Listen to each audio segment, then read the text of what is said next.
जितनी कोशिश की जाए पीटीआई को इमरान खान को दबाने की, मामला तब तक ठीक नहीं होंगे। अली अमीन साहब को गलत गाइड किया था और उन्होंने एक नंबर कोट किया था जो कुछ एंटी पीटीआई सहाफ़ी कोट करते थे।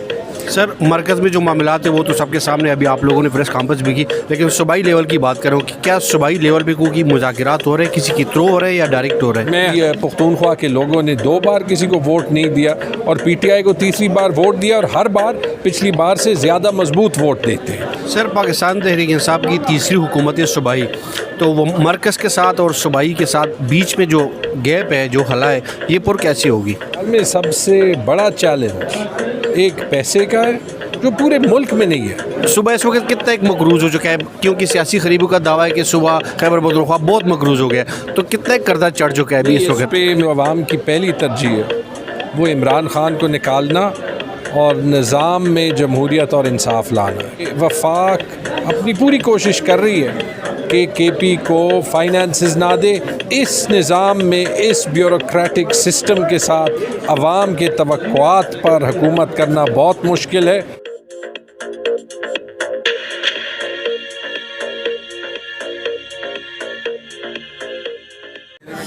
बिस्मिल्लाहिर्रहमानिर्रहीम। अस्सलाम वालेकुम नाज़रीन, मैं हूं नवीन और आप देख रहे हैं लबयाज़ात टीवी। तैमूर खान जगला साहब हमारे साथ मौजूद। अस्सलाम वालेकुम सर। अस्सलाम वालेकुम। सर, केपीके में तो खैबर पख्तूनख्वा में तो पाकिस्तान तहरीक इंसाफ की हुकूमत बन गई है, चैलेंजेस क्या है, किन मसाइल का सामना है?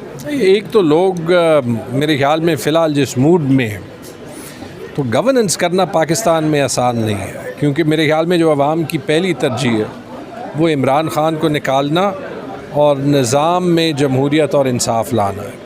और अगर गवर्नेंस की भी बात करें, मेरे ख्याल में सबसे बड़ा चैलेंज एक पैसे का है जो पूरे मुल्क में नहीं है। लेकिन फ़िलहाल साफ ज़ाहिर है कि वफाक अपनी पूरी कोशिश कर रही है कि केपी को फाइनेंसेस ना दे।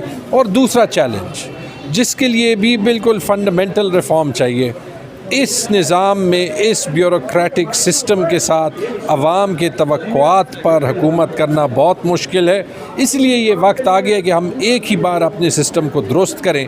लेकिन एक गैर मुंतखब हुकूमत जो पीडीएम की, जो पीएमएलएन की यहाँ पे सेंटर में मुसल्लत हुई है, उसके होते हुए ये बड़ा मुश्किल है। सर, पाकिस्तान तहरीक इंसाफ की तीसरी हुकूमत है सूबाई, तो वो मरकज़ के साथ और सूबाई के साथ बीच में जो गैप है, जो खला है, ये पुर कैसे होगी? ये पुर होने का सबसे आसान तरीका तो ये है कि आप सबसे पहले इलेक्शन का ऑडिट कर दें और वोट जो डब्बे में डाले गए हैं उनको गिन लें। ऑटोमेटिकली सारे मसले जो हैं वो हल हो जाएंगे, क्योंकि शायद ये फॉर्म 47 की हुकूमत रहे ही ना। लेकिन इसके अलावा मैं अली अमीन को दाद दूंगा कि उन्होंने अपनी तरफ से सेंटर को हाथ बढ़ाया है, लेकिन अफसोस के साथ सेंटर से कोई रेसिप्रोकेशन नज़र नहीं आ रही और ना आ सकती है, क्योंकि देखें जो एक ही कोशिश पिछले 2 साल हुई है वो हुई है कि अवाम को इमरान खान से और पीटीआई से दूर किया जाए। यकीन माने आप जो भी करें, इमरान खान से आप अवाम को दूर नहीं कर सकते।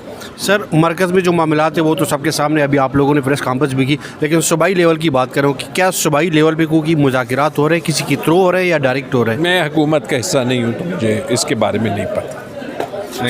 सुबह इस वक्त कितना एक मकरूज़ हो चुका है, क्योंकि सियासी खरीबों का दावा है कि सुबह खैबर पख्तूनख्वा बहुत मकरूज़ हो गया, तो कितना एक कर्जा चढ़ चुका है अभी इस वक्त पे? मेरे ख्याल में कुछ लोगों ने अली अमीन साहब को गलत गाइड किया था और उन्होंने एक नंबर कोट किया था जो कुछ एंटी पीटीआई सहाफ़ी कोट करते थे। तो वो बाद में जब उनको पता चला तो अब वो उनके फाइनेंस मिनिस्टर ख़ुद ही कह रहे हैं कि सूबे पे जो कर्ज़ है वो 1000 अरब नहीं है, कोई 600 अरब है। पहली बात।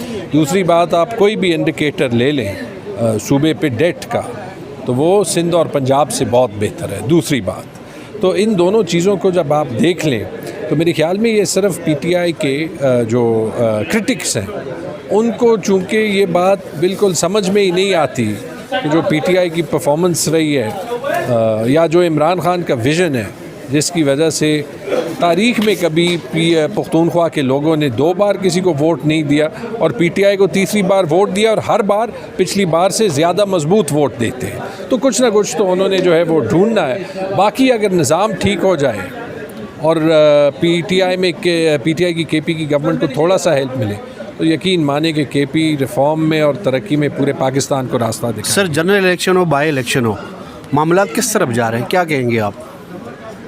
जितनी कोशिश की जाए पीटीआई को, इमरान खान को दबाने की, मामलात तब तक ठीक नहीं होंगे। जैसे ही हम दिल खुला कर दें कि पाकिस्तान एक जमहूरी मुल्क है और जमहूरियत की रिस्पेक्ट करनी चाहिए, मामलात ठीक होंगे। आखिरी सवाल, मौलाना फजल रहमान के साथ कुछ मामलात तय हो रहे हैं? नहीं, मेरे ख्याल में जो भी जो है वो आइन पे और कानून पे खड़ा हो, उस एजेंडा पे उसके साथ बात हो सकती है। सरदार अख्तर मिंगल साहब मरकज़ कौमी असम्बली में एक तरमीम लेकर आ रहे हैं, आप साथ देंगे? I don't know about that. Okay sir, बहुत शुक्रिया, थैंक यू।